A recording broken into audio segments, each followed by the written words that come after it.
Movie का आगाज Seattle से होता है, जहां बेला की दुश्मन विक्टोरिया जो वैम्पायर है वो राइली पर अटैक करके उसे वैम्पायर बना देती है।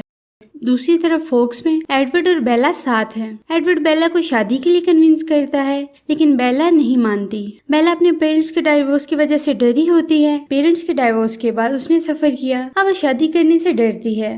बेला एडवर्ड को एक ही बात कहती है कि मुझे वैम्पायर बना दो, लेकिन वो कहता है कि पहले हम शादी करेंगे, लेकिन बेला नहीं मानती। बेला जब घर जाती है तो उसके फादर चार्ली उसे कहते हैं कि एडवर्ड के अलावा और लोग भी हैं, तुम उनसे मिलो। वो नहीं चाहते थे कि बेला एडवर्ड से शादी करे। वो उसे जेकब से मिलने को कहते हैं। वो बेला को कहते हैं कि जेकब ने तुम्हारी मुश्किल टाइम में तुम्हें बहुत सपोर्ट किया, अब तुम जेकब का साथ दो, उसे तुम्हारी जरूरत है। बेला इस बात को फील करती है और जेकब से कांटेक्ट करती है, लेकिन वो कॉल रिसीव नहीं करता। फिर वो अपने ट्रक में उससे मिलने के लिए जाती है, लेकिन ट्रक तो एडवर्ड ने खराब कर दिया था। वो नहीं चाहता था कि बेला जेकब से मिले। वो बेला से कहता है कि हमें वुल्फ पर ट्रस्ट नहीं करना चाहिए, क्योंकि वो गुस्से में कुछ भी कर सकते हैं और जेकब भी एक वुल्फ है। फिर सीन शिफ्ट होता है स्कूल में। बेला, एडवर्ड और एलिस कुछ दोस्तों के साथ बैठे बातें कर रहे होते हैं। तभी अचानक एलिस को एक विजन आता है और एडवर्ड उसका माइंड रीड करता है। दोनों परेशान हो जाती हैं, लेकिन वह बेला को कुछ नहीं बताते। बेला घर जाती है तो एडवर्ड उसके फादर के पास खड़ा होता है और कहता है कि मेरे पेरेंट्स ने तुम्हारे लिए टिकट्स बुक की हैं ताकि तुम अपनी मदर के साथ टाइम स्पेंड कर सको। बेला अपनी मदर के पास जाती है और बहुत खुश होती है। दोनों अच्छा टाइम स्पेंड करती हैं। दूसरी तरफ बेला की दुश्मन विक्टोरिया क्लिंस के घर के बाहर आती है। एलिस को विजन आता है और वो सबको विक्टोरिया की लोकेशन बताती है। सब विक्टोरिया को पकड़ने के लिए भागते हैं। विक्टोरिया बहुत क्लेवर है। एमिट उसे पकड़ने ही वाला होता है, लेकिन वो उसे गिराकर भाग जाती है। फिर जैस्पर उसके पीछे भागता है उसे पकड़ने के लिए, लेकिन वो वुल्फ्स के एरिया में चली जाती है, जहाँ दूसरे वैम्पायर और वुल्फ्स उसी पर अटैक करते हैं, लेकिन वो उसे नहीं पकड़ सके। एमिट उसको पकड़ने के लिए उसके पीछे वुल्फ्स के एरिया में आता है। वुल्फ्स एमिट के पीछे लग जाते हैं और विक्टोरिया भाग जाती है। बेला स्कूल जाती है, साथ में एडवर्ड भी होता है। वहाँ जेकब एडवर्ड को कहता है कि अब कोई वैम्पायर वुल्फ्स के एरिया में नहीं आएगा। अब यहाँ बेला को ये मालूम होता है कि क्यों एडवर्ड ने उसे उसकी मदर के पास भेजा था, क्योंकि एलिस ने विजन में विक्टोरिया को देखा था। बेला जेकब पर गुस्सा होती है कि क्यों तुम मुझे इग्नोर कर रहे थे। बेला जब जेकब से बात करती है तो एडवर्ड जेलस फील करता है। बेला एडवर्ड को कहती है कि तुम मुझ पर ट्रस्ट करना, मैं तुम्हारा साथ ही दूंगी, और वो जेकब के साथ चली जाती है ताकि गलतफहमियां दूर कर सके। जेकब और बेला बातें करते हुए नजर आते हैं। जेकब बेला से बस एक ही बात करता है कि वो वैम्पायर में ट्रांसफॉर्म ना हो। बेला जेकब की बात को सीरियस नहीं लेती। वो अपने फैसले पर कायम रहती है कि मैं वैम्पायर में ट्रांसफॉर्म होकर रहूंगी। जेकब बेला को कन्विंस करने में फेल हो जाता है। फिर वो उससे अपनी बिहेव के लिए सॉरी करता है। दूसरी तरफ हम देखते हैं कि राइली बेला के घर पहुंच चुका है। बेला के फादर अपने कमरे में सो रहे हैं। राइली बेला के रूम में जाता है और बेला की शर्ट सेंट के लिए अपने साथ ले जाता है। फिर राइली चार्ली के रूम में जाता है। वो चार्ली को देख रहा होता है। ऐसा लगता है कि वो चार्ली को मार देगा, लेकिन वो उसे कुछ कहे बगैर वहाँ से चला जाता है। बेला घर आती है तो उसके फादर उसके घर लेट आने पर गुस्सा होते हैं, लेकिन जब वो उन्हें बताती है कि मैं जेकब के साथ थी तो वो काम डाउन हो जाते हैं। तभी डोर नॉक होता है और बेला डोर ओपन करती है तो देखती है कि सामने जेकब खड़ा है। वो बेला से कहते हैं कि मैं तुम्हें देखने आया हूँ, मैं वरीड था तुम्हारे बारे में। वो उसे कहती है कि मैं ठीक हूँ। इसी दौरान एडवर्ड को ऑब्जर्व करने पर पता चलता है कि कोई वैम्पायर बेला के घर पर आया था। कलिंस फैमिली परेशान हो जाती है कि ये वैम्पायर कौन था। एलिस वरीड होती है कि वीएम में वो विक्टोरिया नहीं थी, बल्कि कोई और वैम्पायर था, लेकिन वो है कौन? अगर वो कोई वैम्पायर रैंडम था तो उसने बेला के फादर को क्यों हंट नहीं किया? अब कलिंस बेला की सिक्योरिटी के लिए प्लानिंग करते हैं। बेला के घर को 24 आवर्स गार्ड करना था और ये कलिंस के लिए मुश्किल था, तो वो जैकब से हेल्प लेते हैं। अब दिन को वैम्पायर और रात को वुल्फ्स गार्ड करते हैं। कलिंस को डर था कि वो वैम्पायर बेला को कोई नुकसान ना पहुंचाए, इसलिए वो उसे सिक्योर करने के लिए गार्ड करते हैं। एडवर्ड अपनी कार में बेला को लेकर आता है और जेकब के पास छोड़कर खुद शिकार करने के लिए चला जाता है।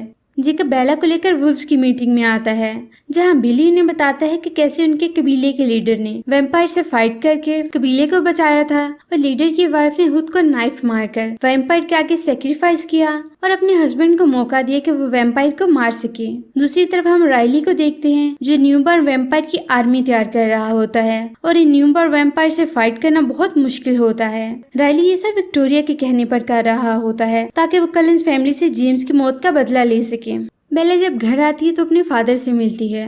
वो राइली की मिसिंग फाइल को स्टडी कर रहे होते हैं और परेशान होते हैं कि चार्ली की फैमिली बार बार अपने बेटे के बारे में पूछने आती है, लेकिन अभी तक उन्हें कोई इन्फॉर्मेशन नहीं मिली। बेला अपने फादर से कहती है कि राइली के पेरेंट्स को अब उसे भूल जाना चाहिए। तो वो कहते हैं कि अगर उनकी जगह मैं होता तो मैं तुम्हारे लिए कभी गिव अप न करता।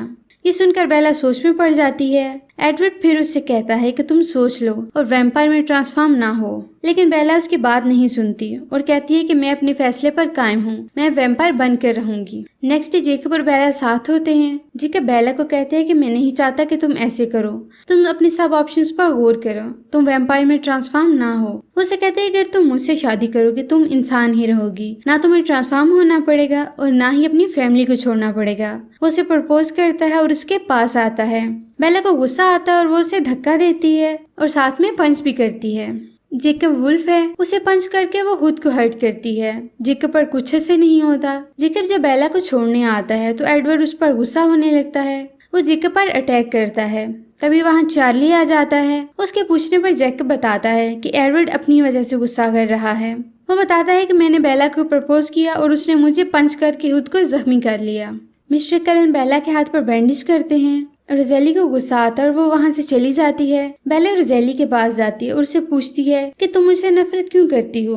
उसे बताती है कि मैं तुमसे नफरत नहीं करती बल्कि तुम्हारे लिए दुखी फील करती हूँ। वो उसे कहती है कि अगर मेरे पास दो ऑप्शन होते, इंसान रहना या वैम्पायर, तो मैं इंसान रहना चूज करती। वो उसे समझाती है कि तुम अपना डिसीजन चेंज करो और वैम्पायर में ट्रांसफॉर्म ना हो। वो उसे अपनी दर्द भरी कहानी सुनाती है कि कैसे उसके फियांसी ने अपने दोस्तों के सामने उसका रेप किया और मरने के लिए रोड पर छोड़ दिया। मिस्टर कलन ने उसे बचाया और वैम्पायर में ट्रांसफॉर्म किया। वो उसे ये भी बताती है कि मैंने अपने फियांसी को मारकर अपना बदला तो ले लिया, लेकिन मैं इंसान बनना चाहती हूँ, लेकिन अब ये पॉसिबल नहीं है, इसलिए मैं नहीं चाहती कि कल को तुम अपने फैसले पर पछताओ। न्यूबॉर्न वैम्पायर ने तबाही मचाई हुई है, हर तरफ ब्लड है।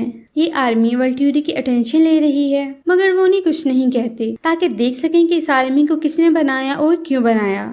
कलेंस के घर पर ग्रेजुएशन पार्टी होती है। बेला जेकब को भी बुलाती है और वो आ जाता है। वहीं एलिस को भी यह आता है कि राइली न्यूबॉर्न वैम्पायर की आर्मी को लेकर बेला पर अटैक करने के लिए आ रहा है, लेकिन उसे ये नहीं पता चलता कि वो किसके कहने पर ये सब कर रहा है। सब परेशान हो जाते हैं। जेकब वैम्पायर के साथ मिलकर बेला की हेल्प के लिए रेडी हो जाता है, मगर बेला उसे ऐसा करने से मना करती है। जेकब उसे कहता है कि तुम यही तो चाहती थी कि वैम्पायर और वुल्व्स मिलकर काम करें, अब तुम्हें खुश होना चाहिए। नेक्स्ट डे जैस्पर वैम्पायर और वुल्व्स को न्यूबॉर्न आर्मी से फाइट करने के लिए ट्रेनिंग देता है, क्योंकि उनसे फाइट करना बहुत मुश्किल था।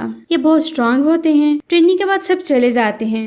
तो बेला जैस्पर से पूछती है कि मैं कैसे हेल्प कर सकती हूँ। वो उसे कहता है कि तुम अपने ब्लड से न्यूबॉर्न वैम्पायर्स को डिस्ट्रैक्ट कर सकती हो।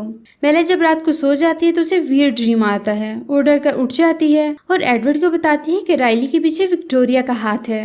वो राइली से ये सब करवा रही है और खुद सामने नहीं आ रही। नेक्स्ट सीन में हम देखते हैं कि जेकब बेला को वुड्स में लेकर जाता है ताकि देख सके कि बेला की सेंट वहाँ है या नहीं, और उनका ये प्लान काम कर जाता है। वुड्स में बेला की सेंट होती है। एलिस बेला के घर जाती है और उसके फादर से परमिशन लेती है कि बेला रात को उसके घर में रुकेगी। परमिशन मिलने के बाद बेला जब कलन के घर जाती है तो एडवर्ड के पास जाती है और उसे मेकआउट करने की कोशिश करती है, लेकिन एडवर्ड रिफ्यूज कर देता है और कहता है कि पहले हमारी शादी होगी। बेला शादी के लिए मान जाती है। फिर हम देखते हैं कि विक्टोरिया ने राइली को अपने झूठे प्यार के जाल में फंसाया है और उसे अपने मकसद के लिए इस्तेमाल कर रही है। उसे मैनिपुलेट करती है और अकेले ही न्यूबॉर्न वैम्पायर की आर्मी के साथ बेला पर अटैक करने के लिए भेज देती है। बेला उस जगह पर जाती है जहाँ वैम्पायर्स और वुल्व्स अच्छे से फाइट कर सकते हैं। वो वहाँ अपने ब्लड के निशान छोड़ देती है। फिर जेकब उसे सेफ रखने के लिए माउंटेन के टॉप पे ले जाता है। स्टॉर्म आ जाते हैं और काफी ठंड हो जाती है। बेला को सर्दी लगने लगती है तो जेकब उसे हक कर लेता है, क्योंकि बेला को हीट चाहिए और जेकब एक वुल्फ है और वह हीट दे सकता है। बेला जब सो जाती है तो एडवर्ड और जेकब के दरमियान बातचीत होती है। जेकब एडवर्ड से पूछता है कि अगर बेला तुम्हारी जगह मुझे चूज करे तो तुम क्या करोगे। वो उसे कहता है कि मैं बेला को तुम्हारे साथ जाने दूंगा, जबकि एडवर्ड ये जानता है कि बेला हमेशा उसे ही चूज करेगी। नेक्स्ट डे बेला और एडवर्ड अपनी शादी की बातें कर रहे होते हैं। जेकब को जब ये पता चलता है तो वो बहुत गुस्सा होता है। वो बेला को कहता है कि ये शादी ना करो, मैं तुमसे बहुत प्यार करता हूँ। वो जेकब को कहती है कि मैं एडवर्ड से बहुत ज्यादा प्यार करती हूँ, लेकिन तुम्हारे साथ मेरा जो रिलेशन है वो मुझे समझ नहीं आता और मैं तुम्हें भी खोना नहीं चाहती। फिर वो जेकब को काम डाउन करती है। नेक्स्ट सीन में हम देखते हैं कि न्यूबॉर्न वैम्पायर की आर्मी आती है और कलेंस के साथ फाइट करने आते हैं। वैम्पायर्स की हेल्प के लिए वुल्व्स भी आ जाते हैं, जो दोनों मिलकर न्यूबॉर्न वैम्पायर की आर्मी को टफ टाइम देते हैं। ये दोनों न्यूबॉर्न वैम्पायर से फाइट भी करते हैं और एक दूसरे को बचाते भी हैं। अब राइली भी आ चुका है। उसे पता चल जाता है कि बेला वहाँ नहीं है। फिर वो उसे ढूंढते हुए उसके पास पहुंच जाता है। वहाँ एडवर्ड राइली से कहता है कि तुम ये सब छोड़ दो, विक्टोरिया तुम्हें अपने मकसद के लिए इस्तेमाल कर रही है। तभी विक्टोरिया भी वहाँ आ जाती है। एडवर्ड राइली को मैनिपुलेट करता है कि ये सब ना करो, लेकिन विक्टोरिया उसे मैनिपुलेट करके बेला पर अटैक करने को कहती है। विक्टोरिया राइली को अपने प्यार का यकीन दिलाती है और अपने प्लान में कामयाब हो जाती है।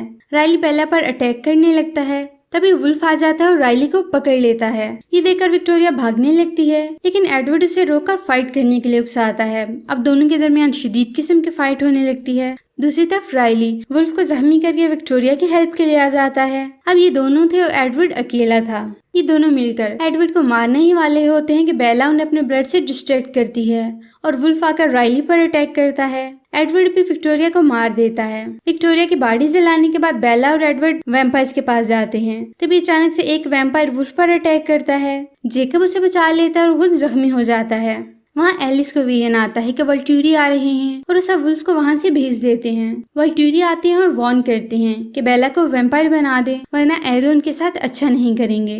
बेला कहती है कि शादी की डेट फिक्स हो चुकी है और जल्द ही वो शादी कर लेंगे। मिस्टर कलन जेकब का ट्रीटमेंट करते हैं। अब बेला जेकब से मिलने जाती है। जेकब उसे फिर से कहता है कि वो एडवर्ड से शादी ना करे, लेकिन वो उसकी बात सुनने बगैर वहाँ से उठकर चली जाती है।